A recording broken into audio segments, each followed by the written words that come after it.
TV Punjab ਦੇਖਣ ਵਾਲੇ ਸਾਰੇ ਦਰਸ਼ਕਾਂ ਦਾ ਸਵਾਗਤ ਹੈ ਜੀ। ਮੈਂ ਹਾਂ ਮਨਦੀਪ ਸਿੰਘ ਤੇ ਲੈ ਕੇ ਹਾਜ਼ਰ ਹਾਂ ਪ੍ਰੋਗਰਾਮ ਇਨ ਡੈਪਥ। ਤੇ ਅੱਜ ਇਸ ਪ੍ਰੋਗਰਾਮ 'ਚ ਅਸੀਂ ਗੱਲ ਕਰਾਂਗੇ ਕੋਵਿਡ-19 ਦੀ ਵੈਕਸੀਨ ਬਾਰੇ।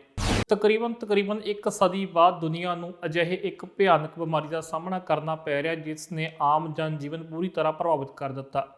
ਤਕਰੀਬਨ 1918 ਵਿੱਚ ਜਾਂ 1919 ਦੇ ਵਿੱਚ ਇੱਕ ਸਪੈਨਿਸ਼ ਫਲੂ ਨਾਮ ਦੀ ਬਿਮਾਰੀ ਫੈਲੀ ਸੀ ਜਿਸ ਨੇ ਲੱਖਾਂ ਲੋਕਾਂ ਦੀ ਜਾਨ ਲਈ ਸੀ ਅਤੇ ਕਈ ਮੁਲਕਾਂ ਦੇ ਵਿੱਚ ਉਸਨੇ ਬਹੁਤ ਸਾਰੇ ਲੋਕਾਂ ਨੂੰ ਜਿਹੜਾ ਸੀ ਆਪਣਾ ਸ਼ਿਕਾਰ ਬਣਾਇਆ।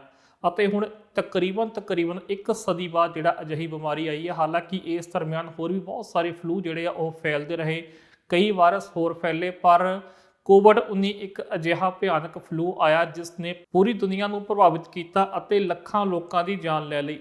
ਜਾਣਕਾਰੀ ਅਨੁਸਾਰ ਹੁਣ ਤੱਕ ਪੂਰੀ ਦੁਨੀਆ ਵਿੱਚ 13 ਲੱਖ ਤੇ 30 ਹਜ਼ਾਰ ਲੋਕਾਂ ਦੀ ਜਾਨ ਕੋਵਿਡ-19 ਕਰਕੇ ਜਾ ਚੁੱਕੀ ਹੈ, ਜਦਕਿ ਹੁਣ ਤੱਕ 5.5 ਕਰੋੜ ਮਾਮਲੇ ਕਰੋਨਾ ਵਾਇਰਸ ਦੇ ਸਾਹਮਣੇ ਆ ਚੁੱਕੇ ਨੇ।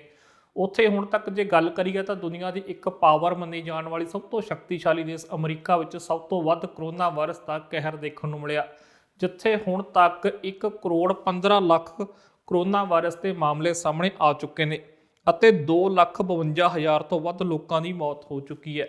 ਜੇਕਰ ਗੱਲ ਕਰੀਏ ਕੈਨੇਡਾ ਦੀ ਤਾਂ ਇੱਥੇ ਹੁਣ ਤੱਕ 2,99,000 ਕਰੋਨਾ ਵਾਇਰਸ ਦੇ ਮਾਮਲੇ ਸਾਹਮਣੇ ਆ ਚੁੱਕੇ ਆ, ਜਿਸ ਵਿੱਚੋਂ 2,39,000 ਲੋਕ ਠੀਕ ਹੋ ਚੁੱਕੇ ਆ, ਜਦਕਿ 11,000 ਦੇ ਕਰੀਬ ਲੋਕਾਂ ਦੀ ਮੌਤ ਹੋ ਚੁੱਕੀ ਹੈ।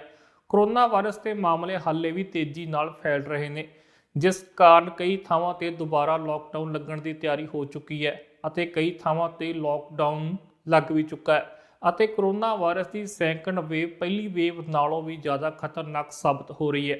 ਪਰ ਇਸੇ ਦੌਰਾਨ ਹੀ ਕੁਝ ਚੰਗੀਆਂ ਖਬਰਾਂ ਵੀ ਸਾਹਮਣੇ ਆ ਰਹੀਆਂ ਨੇ, ਜਿੱਥੇ 2 ਕੰਪਨੀਆਂ ਨੇ ਇਹ ਐਲਾਨ ਕਰ ਦਿੱਤਾ ਕਿ ਉਹਨਾਂ ਨੇ ਕਰੋਨਾ ਦੀ ਵੈਕਸੀਨ ਲਗਭਗ ਤਿਆਰ ਕਰ ਲਈ ਹੈ। ਇੱਥੋਂ ਤੱਕ ਕਿ ਉਹਨਾਂ ਦੀ ਵੈਕਸੀਨ ਜਿਹੜੀ ਆ ਅਸਰਦਾਰ ਵੀ ਨਜ਼ਰ ਆ ਰਹੀ ਹੈ। ਸਭ ਤੋਂ ਪਹਿਲਾਂ ਇਹ ਐਲਾਨ ਇਸੇ ਮਹੀਨੇ ਫਾਈਜ਼ਰ ਕੰਪਨੀ ਨੇ ਕੀਤਾ ਸੀ, ਜਿਸ ਨੇ ਕਿਹਾ ਸੀ ਕਿ ਉਹਨਾਂ ਦੀ ਦਵਾਈ 90% ਇਫੈਕਟਿਵ ਹੈ, ਅਸਰਦਾਰ ਹੈ ਅਤੇ ਇਹ ਜਿਹੜੀ ਆ ਕਰੋਨਾ ਨੂੰ ਖਤਮ ਕਰ ਸਕਦੀ ਹੈ। ਅਤੇ ਅੱਜ ਹੁਣ ਅਮਰੀਕਾ ਦੀ ਇੱਕ ਵੱਡੀ ਕੰਪਨੀ ਜਿਸ ਉੱਤੇ ਅਮਰੀਕਾ ਸਰਕਾਰ ਨੇ ਵੀ ਵੱਡੀ ਇਨਵੈਸਟਮੈਂਟ ਕੀਤੀ ਸੀ, ਮਾਡਰਨਾ, ਉਸਨੇ ਵੀ ਇਹ ਐਲਾਨ ਕਰ ਦਿੱਤਾ ਕਿ ਉਹਨਾਂ ਦੀ ਜਿਹੜੀ ਦਵਾਈ ਆ ਉਹ 94.5% ਲਗਭਗ 95% ਅਸੀਂ ਕਹਿ ਸਕਦੇ ਹਾਂ ਕਿ ਅਸਰਦਾਰ ਹੈ। ਸਭ ਤੋਂ ਪਹਿਲਾਂ ਦੇਖ ਲੈਂਦੇ ਹਾਂ ਕਿ ਮਾਡਰਨਾ ਕੰਪਨੀ ਨੇ ਕੀ ਕਿਹਾ। ਕੋਵਿਡ-19 ਦੇ ਵੈਕਸੀਨ ਦੀ ਉਡੀਕ ਕੀਤੀ ਜਾ ਰਹੀ ਹੈ। ਅਜਿਹੇ ਦੇ ਵਿੱਚ ਇਸ ਟੀਕੇ ਨੂੰ ਲੈ ਕੇ ਇੱਕ ਚੰਗੀ ਖਬਰ ਸਾਹਮਣੇ ਆਈ ਹੈ। ਅਮਰੀਕੀ ਕੰਪਨੀ ਮਾਡਰਨਾ ਦੇ ਡਾਟਾ ਦੇ ਮੁਤਾਬਕ ਕੋਵਿਡ ਤੋਂ ਬਚਾਉਣ ਦੇ ਲਈ ਵੈਕਸੀਨ ਨੂੰ ਕਰੀਬ 95% ਅਸਰਦਾਰ ਦੱਸਿਆ ਗਿਆ ਹੈ, ਜਾਣੀ ਕਿ ਇਸ ਵੈਕਸੀਨ ਦੇ 95% ਰਿਜ਼ਲਟ ਪੋਜ਼ਿਟਿਵ ਨੇ। ਦੱਸ ਦਈਏ ਕਿ ਫਾਈਜ਼ਰ ਤੋਂ ਅਜਿਹੇ ਹੀ ਪੋਜ਼ਿਟਿਵ ਰਿਜ਼ਲਟ ਮਿਲੇ ਸਨ ਅਤੇ ਉਮੀਦ ਜਤਾਈ ਜਾ ਰਹੀ ਹੈ ਕਿ ਇਹ ਟੀਕੇ ਮਹਾਮਾਰੀ ਨੂੰ ਖਤਮ ਕਰਨ ਦੇ ਵਿੱਚ ਮਦਦਗਾਰ ਸਾਬਤ ਹੋ ਸਕਦੇ ਨੇ। ਦੋਵਾਂ ਕੰਪਨੀਆਂ ਨੇ ਆਪਣੇ ਟੀਕਿਆਂ ਨੂੰ ਡਿਜ਼ਾਈਨ ਕਰਨ ਦੇ ਲਈ ਪ੍ਰੋਗਰੈਸਿਵ ਅਤੇ ਐਕਸਪੈਰੀਮੈਂਟਲ ਪ੍ਰਸਪੈਕਟਿਵ ਦੀ ਵਰਤੋਂ ਕੀਤੀ ਹੈ। ਮਾਡਰਨਾ ਦਾ ਕਹਿਣਾ ਹੈ ਕਿ ਅਗਲੇ ਕੁਝ ਹਫ਼ਤਿਆਂ ਦੇ ਵਿੱਚ ਵੈਕਸੀਨ ਦੀ ਵਰਤੋਂ ਕਰਨ ਲਈ ਪ੍ਰਵਾਨਗੀ ਦੇ ਲਈ ਉਹ ਯੋਜਨਾ ਬਣਾ ਰਹੇ ਹਨ। ਹਾਲਾਂਕਿ ਇਹ ਅਜੇ ਸ਼ੁਰੂਆਤੀ ਡਾਟਾ ਹੈ ਅਤੇ ਮੁੱਖ ਪ੍ਰਸ਼ਨਾਂ ਦੇ ਜਾਣੀ ਕਿ ਕੁਐਸਚਨਸ ਦੇ ਉੱਤਰ ਅਜੇ ਬਾਕੀ ਹਨ। ਇਸ ਪਰੀਖਣ ਦੇ ਵਿੱਚ ਅਮਰੀਕਾ ਦੇ 30,000 ਲੋਕਾਂ ਨੂੰ ਸ਼ਾਮਿਲ ਕੀਤਾ ਗਿਆ ਸੀ। ਅੱਧੇ ਲੋਕਾਂ ਨੂੰ ਟੀਕੇ ਦੀਆਂ 2 ਡੋਜ਼ਸ ਲਗਾਈਆਂ ਗਈਆਂ ਅਤੇ ਬਾਕੀਆਂ ਨੂੰ ਡਮੀ ਟੀਕੇ ਲਗਾਏ ਗਏ। ਇਹ ਐਨਾਲਾਈਸਿਸ ਪਹਿਲੇ 95 ਲੋਕਾਂ ਦੇ ਉੱਪਰ ਆਧਾਰਿਤ ਹੈ, ਜਿਨ੍ਹਾਂ ਦੇ ਵਿੱਚ ਕੋਵਿਡ-19 ਦੇ ਲੱਛਣ ਦਿਖਾਈ ਦਿੱਤੇ ਸਨ। ਅੰਕੜਿਆਂ ਤੋਂ ਪਤਾ ਲੱਗਦਾ ਹੈ ਕਿ ਇਸ ਦੇ ਵਿੱਚ ਕੋਵਿਡ-19 ਦੇ 11 ਗੰਭੀਰ ਕੇਸ ਵੀ ਸਨ, ਪਰ ਇਹਨਾਂ ਦੇ ਵਿੱਚੋਂ ਕਿਸੇ ਨੂੰ ਕੁਝ ਨਹੀਂ ਹੋਇਆ। ਮਾਡਰਨਾ ਦੇ ਚੀਫ ਮੈਡੀਕਲ ਅਧਿਕਾਰੀ ਤਲਚਾਕਸ ਨੇ ਇਹ ਜਾਣਕਾਰੀ ਸਾਂਝੀ ਕੀਤੀ ਹੈ। ਉਹਨਾਂ ਕਿਹਾ ਕਿ ਅਸੀਂ ਅਜੇ ਨਹੀਂ ਜਾਣਦੇ ਕਿ ਵੋਲੰਟੀਅਰਸ ਦੇ ਵਿੱਚ ਇਮਿਊਨਿਟੀ ਕਿੰਨੇ ਲੰਬੇ ਸਮੇਂ ਤੱਕ ਰਹੇਗੀ, ਕਿਉਂਕਿ ਇਸ ਜਵਾਬ ਦੇ ਲਈ ਉਹਨਾਂ ਦਾ ਲੰਬੇ ਸਮੇਂ ਤੱਕ ਧਿਆਨ ਰੱਖਿਆ ਜਾਣਾ ਚਾਹੀਦਾ ਹੈ। ਸੰਕੇਤ ਇਹ ਵੀ ਮਿਲਦੇ ਹਨ ਕਿ ਜ਼ਿਆਦਾ ਉਮਰ ਜਿਨ੍ਹਾਂ ਨੂੰ ਕੋਵਿਡ ਦੇ ਸਭ ਤੋਂ ਵੱਧ ਖਤਰਾ ਹੈ, ਉਹਨਾਂ ਦੇ ਲਈ ਇਹ ਸੁਰੱਖਿਅਤ ਹੈ, ਪਰ ਅਜੇ ਇਸ ਬਾਰੇ ਪੂਰਾ ਡਾਟਾ ਨਹੀਂ ਹੈ। ਉਹਨਾਂ ਦੱਸਿਆ ਕਿ ਹੁਣ ਤੱਕ ਦੇ ਡਾਟਾ ਦੇ ਮੁਤਾਬਕ ਟੀਕਾ ਉਮਰ ਦੇ ਨਾਲ ਆਪਣੀ ਇਮਿਊਨਿਟੀ ਨਹੀਂ ਗਵਾਉਂਦਾ, ਪਰ ਅਜੇ ਇਸ ਬਾਰੇ ਕੁਝ ਨਹੀਂ ਕਿਹਾ ਜਾ ਸਕਦਾ ਕਿ ਇਹ ਲੋਕਾਂ ਨੂੰ ਗੰਭੀਰ ਤੌਰ ਦੇ ਉੱਪਰ ਬਿਮਾਰ ਹੋਣ ਤੋਂ ਬਚਾਉਂਦਾ ਹੈ ਜਾਂ ਉਹਨਾਂ ਦੇ ਵਿੱਚ ਵਾਇਰਸ ਨੂੰ ਫੈਲਣ ਤੋਂ ਰੋਕਦਾ ਹੈ। ਅਜੇ ਤੱਕ ਅਸੀਂ ਜੋ ਸ਼ੁਰੂਆਤੀ ਅੰਕੜੇ ਦੇਖੇ ਹਨ ਉਹ ਬਹੁਤ ਹੀ ਸਮਾਨ ਹਨ, ਜਾਣੀ ਕਿ ਪੋਜ਼ਿਟਿਵ ਨੇ। ਫਾਈਜ਼ਰ ਵੈਕਸੀਨ ਦੇ ਲਈ ਕਰੀਬ 90% ਅਤੇ ਮਾਡਰਨਾ ਦੇ ਲਈ 95% ਰਿਜ਼ਲਟ ਪੋਜ਼ਿਟਿਵ ਆਏ ਹਨ। ਦੋਵੇਂ ਪਰੀਖਣ ਅਜੇ ਚੱਲ ਰਹੇ ਹਨ। ਮਾਡਰਨਾ ਦਾ ਟੀਕਾ ਸਟੋਰ ਕਰਨਾ ਈਜ਼ੀ ਹੈ ਕਿਉਂਕਿ ਇਸ ਨੂੰ 6 ਮਹੀਨੇ ਤੱਕ -20 ਡਿਗਰੀ ਸੈਲਸੀਅਸ ਦੇ ਉੱਪਰ ਰੱਖਿਆ ਜਾ ਸਕਦਾ ਹੈ ਅਤੇ ਇਸ ਨੂੰ 1 ਮਹੀਨੇ ਤੱਕ ਆਮ ਫ੍ਰਿਜ ਦੇ ਵਿੱਚ ਵੀ ਰੱਖਿਆ ਜਾ ਸਕਦਾ ਹੈ। ਮਾਡਰਨਾ ਦਾ ਕਹਿਣਾ ਹੈ ਕਿ ਇਸ ਦੇ ਨਾਲ ਦੇਸ਼ ਦੇ ਵਿੱਚ 20 ਮਿਲੀਅਨ ਖੁਰਾਕ ਉਪਲਬਧ ਹੋਣ ਦੀ ਆਸ ਹੈ। ਕੰਪਨੀ ਨੂੰ ਆਸ ਹੈ ਕਿ ਅਗਲੇ ਸਾਲ ਇਹ ਟੀਕਾ ਉਪਲਬਧ ਹੋ ਜਾਵੇਗਾ। ਸੋ ਇਸ ਤਰ੍ਹਾਂ ਹੁਣ ਤੱਕ 2 ਕੰਪਨੀਆਂ ਨੇ ਇਹ ਐਲਾਨ ਕਰ ਦਿੱਤਾ ਕਿ ਉਹਨਾਂ ਨੇ ਕਰੋਨਾ ਦੀ ਵੈਕਸੀਨ ਬਣਾ ਲਈ ਹੈ ਅਤੇ ਇਹ ਵੈਕਸੀਨ ਅਸਰਦਾਰ ਵੀ ਸਾਬਤ ਹੋ ਰਹੀ ਹੈ। ਇਸ ਤੋਂ ਬਾਅਦ ਹੁਣ ਉਹਨਾਂ ਮੁਲਕਾਂ ਦੀ ਦੌੜ ਲੱਗ ਗਈ ਹੈ ਜੋ ਇਸ ਵਕਤ ਕਰੋਨਾ ਦੀ ਵੈਕਸੀਨ ਨੂੰ ਪ੍ਰਾਪਤ ਕਰਨਾ ਚਾਹੁੰਦੇ ਨੇ। ਹਾਲਾਂਕਿ ਕੁਝ ਸਮਾਂ ਪਹਿਲਾਂ ਜਿਹੜਾ ਸੀ ਰੂਸ ਨੇ ਇਹ ਐਲਾਨ ਕਰ ਦਿੱਤਾ ਸੀ ਕਿ ਉਹਨਾਂ ਨੇ ਕਰੋਨਾ ਦੀ ਵੈਕਸੀਨ ਤਿਆਰ ਕਰ ਲਈ ਹੈ, ਪਰ ਉਹਨਾਂ ਦਾ ਕਿਸੇ ਨੇ ਇਤਬਾਰ ਨਹੀਂ ਕੀਤਾ ਅਤੇ ਨਾ ਹੀ ਕਿਸੇ ਨੇ ਉਹਨਾਂ ਕੋਲੋਂ ਕਰੋਨਾ ਦੀ ਵੈਕਸੀਨ ਦੀ ਮੰਗ ਕੀਤੀ। ਨਾਲ ਹੀ ਇਹ ਵੀ ਕਿਹਾ ਗਿਆ ਕਿ ਬਹੁਤ ਘੱਟ ਸਮੇਂ ਵਿੱਚ ਅਤੇ ਬਿਨਾਂ ਕਿਸੇ ਟਰਾਇਲ ਦੇ ਉਹਨਾਂ ਨੇ ਇਸ ਵੈਕਸੀਨ ਦਾ ਐਲਾਨ ਕੀਤਾ ਹੈ ਜੋ ਕਿ ਖਤਰਨਾਕ ਸਾਬਤ ਹੋ ਸਕਦੀ ਹੈ। ਪਰ ਇਹਨਾਂ ਕੰਪਨੀਆਂ ਵੱਲੋਂ ਇੱਕ ਲੰਬੇ ਟਰਾਇਲ ਕੀਤੇ ਗਏ। ਮਾਡਰਨਾ ਕੰਪਨੀ ਵੱਲੋਂ ਘੱਟੋ ਘੱਟ 30,000 ਵਲੰਟੀਅਰਸ ਦੇ ਉੱਤੇ ਜਿਹੜਾ ਸੀ ਇਹਦਾ ਪ੍ਰੀਖਣ ਕੀਤਾ ਗਿਆ, ਰਿਸਰਚ ਕੀਤੀ ਗਈ, ਜਿਸ ਤੋਂ ਬਾਅਦ ਇਹ ਐਲਾਨ ਕੀਤਾ ਗਿਆ ਕਿ ਇਹ ਲਗਭਗ 95% ਜਿਹੜੀ ਇਹ ਦਵਾਈ ਆ ਇਫੈਕਟਿਵ ਆ, ਅਸਰਦਾਰ ਆ, ਜਿਸ ਤੋਂ ਬਾਅਦ ਹੁਣ ਇਹਦਾ ਐਲਾਨ ਕੀਤਾ ਗਿਆ। ਤੇ ਹੁਣ ਸਵਾਲ ਇਹ ਉੱਠਦਾ ਕਿ ਇਹ ਵੈਕਸੀਨ ਜਿਹੜੀ ਆ ਪਹਿਲਾਂ ਕਿਸ ਨੂੰ ਮਿਲੇਗੀ, ਕਿਵੇਂ ਵੰਡੀ ਜਾਵੇਗੀ। ਜਿਹੜੇ ਮੁਲਕ 'ਚ ਅਸੀਂ ਰਹਿੰਦੇ ਹਾਂ ਕੈਨੇਡਾ ਦੇ ਵਿੱਚ, ਉੱਥੇ ਇਹ ਦਵਾਈ ਕਿਵੇਂ ਵੰਡੀ ਜਾਵੇਗੀ ਅਤੇ ਹੋਰਨਾਂ ਮੁਲਕਾਂ ਵਿੱਚ ਜਿਹੜੀ ਇਹ ਦਵਾਈ ਕਿਵੇਂ ਜਾਵੇਗੀ। ਸੋ ਸਭ ਤੋਂ ਪਹਿਲਾਂ ਗੱਲ ਕੈਨੇਡਾ ਦੀ ਕਰ ਲੈਂਦੇ ਹਾਂ। ਕੈਨੇਡਾ ਦੇ ਪ੍ਰਧਾਨ ਮੰਤਰੀ ਜਸਟਿਨ ਟਰੂਡੋ ਹੋਣਾ ਨੇ ਪਿਛਲੇ ਸੋਮਵਾਰ ਹੀ ਕਹਿ ਦਿੱਤਾ ਸੀ ਕਿ ਉਹਨਾਂ ਨੇ ਫਾਈਜ਼ਰ ਕੰਪਨੀ ਨਾਲ ਇੱਕ ਇਕਰਾਰਨਾਮਾ ਕੀਤਾ ਹੋਇਆ ਜਿਸ ਦੇ ਤਹਿਤ 20 ਮਿਲੀਅਨ ਜਿਹੜੀਆਂ ਖੁਰਾਕਾਂ ਆ ਉਹ ਉਸ ਕੰਪਨੀ ਕੋਲੋਂ ਲੈਣਗੇ। ਜਦੋਂ ਇਹ ਦਵਾਈ ਤਿਆਰ ਹੋ ਜੂਗੀ ਤਾਂ ਇਹ ਦਵਾਈ ਜਿਹੜੀ ਆ ਕੈਨੇਡਾ ਪਹੁੰਚ ਸਕਦੀ ਆ। ਸੋ ਉਹਨਾਂ ਨੇ ਸਮਾਂ ਦਿੱਤਾ ਸੀ 2021 ਦੇ ਜਿਹੜੇ ਪਹਿਲੇ 3 ਮਹੀਨੇ ਆ, ਜਨਵਰੀ, ਫਰਵਰੀ ਅਤੇ ਮਾਰਚ, ਇਹਨਾਂ 'ਚੋਂ ਕਿਸੇ ਵੀ ਮਹੀਨੇ ਜਿਹੜੀ ਦਵਾਈ ਦੀ ਵੰਡ ਆ ਉਹ ਸ਼ੁਰੂ ਹੋ ਸਕਦੀ ਆ। ਅਤੇ ਅੱਜ ਇੱਕ ਹੁਣੇ ਖਬਰ ਆਈ ਸੀ ਕਿ ਕੈਨੇਡੀਅਨ ਆਰਮੀ ਨੇ ਵੀ ਇਸ ਸੰਬੰਧੀ ਤਿਆਰੀ ਖਿੱਚ ਲਈ ਆ ਕਿ ਉਹ ਵੀ ਇਸ ਵਿੱਚ ਆਪਣਾ ਅਹਿਮ ਜਿਹੜਾ ਯੋਗਦਾਨ ਪਾਉਣਗੇ ਅਤੇ ਜਿਹੜੀ ਦਵਾਈ ਲੋਕਾਂ ਤੱਕ ਕਿਵੇਂ ਪਹੁੰਚਾਈ ਜਾਵੇ ਜਲਦ ਤੋਂ ਜਲਦ, ਇਸ ਸੰਬੰਧੀ ਕੈਨੇਡੀਅਨ ਆਰਮੀ ਜਿਹੜੀ ਆ ਉਹ ਵੀ ਆਪਣਾ ਯੋਗਦਾਨ ਪਾਵੇਗੀ।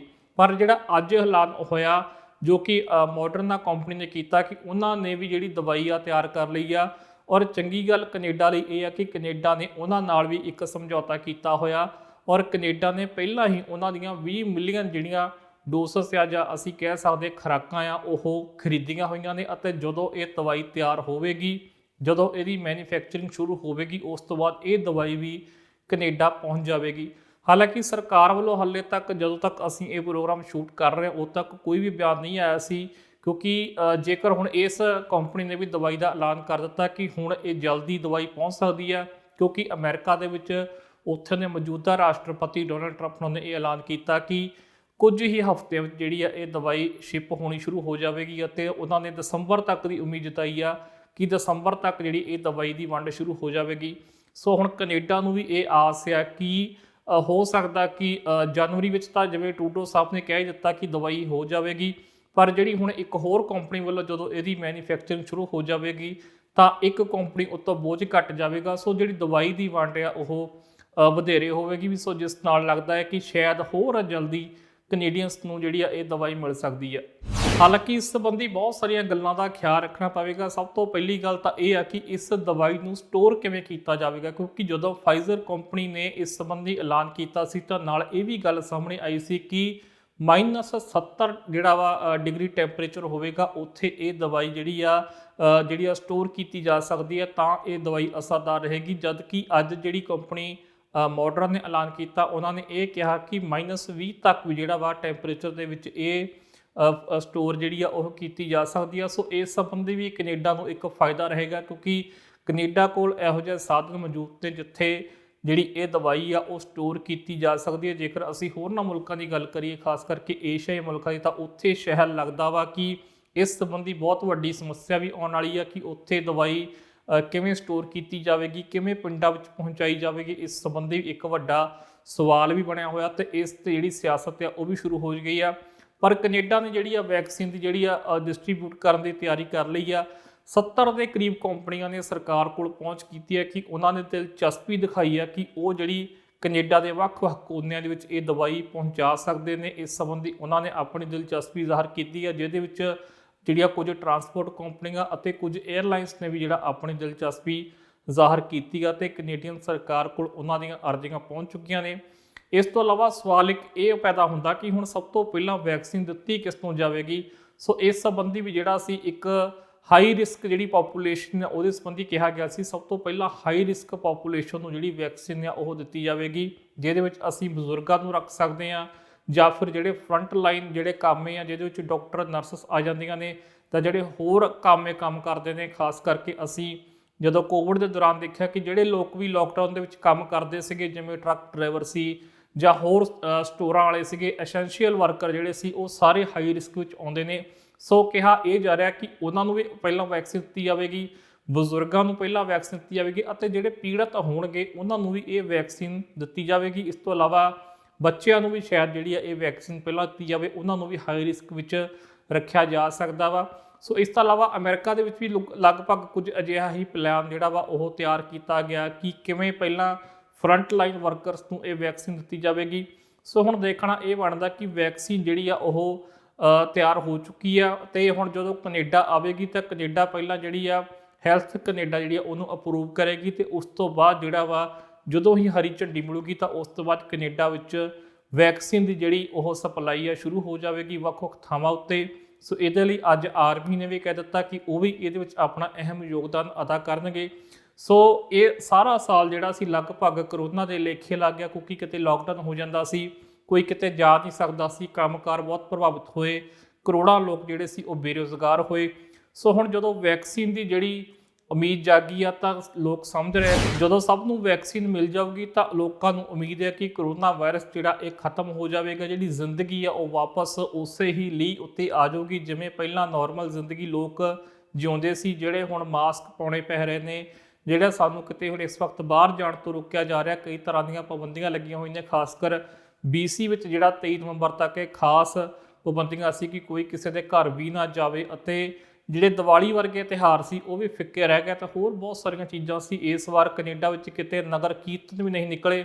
ਸੋ ਉਮੀਦ ਜਤਾਈ ਜਾ ਰਹੀ ਹੈ ਕਿ ਆਉਣ ਵਾਲੇ ਇੱਕ ਅੱਧੇ ਸਾਲ ਦੇ ਵਿੱਚ ਸਾਰਾ ਕੁਝ ਠੀਕ ਹੋ ਜਾਵੇਗਾ। ਹਾਲਾਂਕਿ ਕੁਝ ਮਾਹਰਾਂ ਦਾ ਕਹਿਣਾ ਕਿ ਨੈਕਸਟ ਵਿੰਟਰ ਤੱਕ, ਭਾਵ ਕਿ ਅਗਲੇ ਸਿਆਲ ਤੱਕ ਜਿਹੜਾ ਵਾ ਜ਼ਿੰਦਗੀ ਵਾਪਸ ਆਪਣੀ ਲੀਹ 'ਤੇ ਆ ਸਕਦੀ ਹੈ, ਨਾਰਮਲ ਹੋ ਸਕਦੀ ਆ। ਸੋ ਹੁਣ ਦੇਖਣਾ ਇਹ ਬਣਦਾ ਕਿ ਵੈਕਸੀਨ ਦੇ ਆਉਣ ਨਾਲ ਕੀ ਫਰਕ ਪੈਂਦਾ, ਕਿਉਂਕਿ ਸਾਰੀਆਂ ਉਮੀਦਾਂ ਜਿਹੜੀਆਂ ਸੀ ਉਹ ਵੈਕਸੀਨ ਉੱਤੇ ਟਿਕੀਆਂ ਹੋਈਆਂ ਸੀ। ਲਗਭਗ ਜਿਹੜਾ ਵਾ ਇਸੇ ਸਾਲ ਦੀ ਸ਼ੁਰੂਆਤ ਤੋਂ ਦੁਨੀਆ ਭਰ ਦੇ ਜਿਹੜੇ ਸਾਇੰਸਦਾਨ ਸੀ, ਡਾਕਟਰ ਸੀ, ਉਹ ਵੈਕਸੀਨ ਦੇ ਮਗਰ ਪਏ ਹੋ ਸੀ ਕਿ ਕਿਸੇ ਤਰ੍ਹਾਂ ਜਿਹੜੀ ਵੈਕਸੀਨ ਆ ਉਹ ਤਿਆਰ ਕਰ ਲਈਏ। ਸੋ ਹੁਣ ਇਹ ਚੰਗੀਆਂ ਖਬਰਾਂ ਸ਼ੁਰੂ ਆਉਣੀਆਂ ਹੋ ਗਈਆਂ ਕਿ ਵੈਕਸੀਨ ਜਿਹੜੀ ਆ ਉਹ ਲਗਭਗ ਤਿਆਰ ਹੋ ਚੁੱਕੀ ਆ। 2 ਕੰਪਨੀ ਨੇ ਐਲਾਨ ਕਰ ਦਿੱਤਾ। ਹਾਲਾਂਕਿ ਇਸ ਤੋਂ ਇਲਾਵਾ ਇਹ ਵੀ ਦੱਸਦੇ ਕਿ ਕੈਨੇਡਾ ਨੇ ਸਿਰਫ ਇਹਨਾਂ 2 ਕੰਪਨੀਆਂ ਨਾਲ ਹੀ ਨਹੀਂ ਕਰਾਰ ਕੀਤੇ ਸੀ, ਇਸ ਤੋਂ ਇਲਾਵਾ ਹੋਰ ਵੀ ਜਿਹੜੀਆਂ ਕੁਝ ਕੰਪਨੀਆਂ ਜਿਹੜੀਆਂ ਵੈਕਸੀਨ ਬਣਾਉਣ ਦੇ ਨੇੜੇ ਪੁੱਜ ਚੁੱਕੀਆਂ ਨੇ, ਜਿਨ੍ਹਾਂ ਤੋਂ ਉਮੀਦ ਸੀ ਸਰਕਾਰਾਂ ਨੂੰ ਕਿ ਇਹ ਵੈਕਸੀਨ ਬਣਾ ਸਕਦੀਆਂ, ਜਿਹਦੇ ਵਿੱਚ ਇੱਕ ਆਕਸਫੋਰਡ ਦਾ ਵੀ ਵੱਡਾ ਨਾਮ ਆ। ਇਸ ਤੋਂ ਇਲਾਵਾ 2-4 ਕੰਪਨੀਆਂ ਹੋਰ ਨੇ, ਉਹਨਾਂ ਨਾਲ ਵੀ ਕੈਨੇਡਾ ਸਰਕਾਰ ਦੇ ਐਗਰੀਮੈਂਟ ਹੋਏ ਆ। ਉੱਥੋਂ ਵੀ ਇੱਕ ਸਰਕਾਰ ਨੇ ਪਹਿਲਾਂ ਹੀ ਆਪਣਾ ਕੋਟਾ ਖਰੀਦਿਆ ਹੋਇਆ। ਜੇਕਰ ਉਹਨਾਂ ਵਿੱਚੋਂ ਵੀ ਕੋਈ ਕੰਪਨੀ ਸਫਲ ਹੁੰਦੀ ਆ ਤਾਂ ਕੈਨੇਡਾ ਲਈ ਹੋਰ ਚੰਗੀ ਗੱਲ ਹੋਵੇਗੀ। ਸੋ ਇਸ ਤਰ੍ਹਾਂ ਜਿਹੜੀ ਵੈਕਸੀਨ ਆ ਹੌਲੀ-ਹੌਲੀ ਲੱਗਦਾ ਕਿ ਹੋਰ ਵੀ ਹੁਣ ਕੰਪਨੀਆਂ ਇਹ ਐਲਾਨ ਕਰ ਦੇਣਗੀਆਂ ਕਿ ਉਹਨਾਂ ਨੇ ਵੈਕਸੀਨ ਬਣਾ ਲਈ ਹੈ ਅਤੇ ਲੋਕਾਂ ਨੂੰ ਇਹ ਵੈਕਸੀਨ ਮਿਲਣੀ ਸ਼ੁਰੂ ਹੋ ਜਾਵੇਗੀ। ਸੋ ਉਮੀਦ ਕਰਦੇ ਹਾਂ ਕਿ ਉਸ ਤੋਂ ਬਾਅਦ ਜਿਹੜੀ ਇਹ ਇੱਕ ਮਹਾਮਾਰੀ ਹੈ ਇਹ ਖਤਮ ਹੋ ਜਾਵੇਗੀ। ਜਿਹੜਾ ਦੌਰ ਸੀ ਇਹ ਭਿਆਨਕ ਸ਼ੁਰੂ ਹੋਇਆ, ਜਿਹੜਾ ਇਹ ਪੂਰਾ ਸਾਲ ਚੱਲਿਆ, ਇਹ ਖਤਮ ਹੋ ਜਾਵੇਗਾ। ਫਿਲਹਾਲ ਹੋਰ ਜਿਹੜੀ ਜਾਣਕਾਰੀ ਲੈ ਕੇ ਅਸੀਂ ਤੁਹਾਡੇ ਅੱਗੇ ਹਾਜ਼ਰ ਹੋਵਾਂਗੇ ਕਿ ਵੈਕਸੀਨ ਕਿਵੇਂ ਵਰਤਾਈ ਜਾਵੇਗੀ। ਹੋਰ ਜਿਹੜੀਆਂ ਅਪਡੇਟਸ ਹੋਣਗੀਆਂ ਉਹ ਵੀ ਲੈ ਕੇ ਹਾਜ਼ਰ ਹੋਵਾਂਗੇ। ਤਦ ਤੱਕ ਹੋਰ ਖਬਰਾਂ ਅਤੇ ਜਾਣਕਾਰੀ ਲਈ ਤੁਸੀਂ ਦੇਖਦੇ ਰਹੋ TV ਪੰਜਾਬ। ਸਤਿ ਸ਼੍ਰੀ ਅਕਾਲ ਜੀ, ਮੈਂ ਨਿਰਮਲ ਮਾਨ ਪੂਰਾ ਡੈਟ ਸੈਟਲਮੈਂਟ ਤੋਂ। ਇਹ ਤੁਸੀਂ ਵੀਡੀਓ ਦੇਖ ਰਹੇ ਸੀ TV ਪੰਜਾਬ ਦੇ ਉੱਤੇ। ਇਹੋ ਜਿਹੇ ਹੋਰ ਜਾਣਕਾਰੀ ਭਰਪੂਰ ਵੀਡੀਓ ਦੇਖਣ ਵਾਸਤੇ TV ਪੰਜਾਬ ਦੇ ਚੈਨਲ ਨੂੰ ਸਬਸਕ੍ਰਾਈਬ ਕਰੋ ਅਤੇ ਨਾਲ ਹੇਠ ਦਿੱਤੇ ਹੋਏ ਬੈਲ ਆਈਕਨ ਦੇ ਬਟਨ ਦਬਾਓ। ਸਤਿ ਸ਼੍ਰੀ ਅਕਾਲ।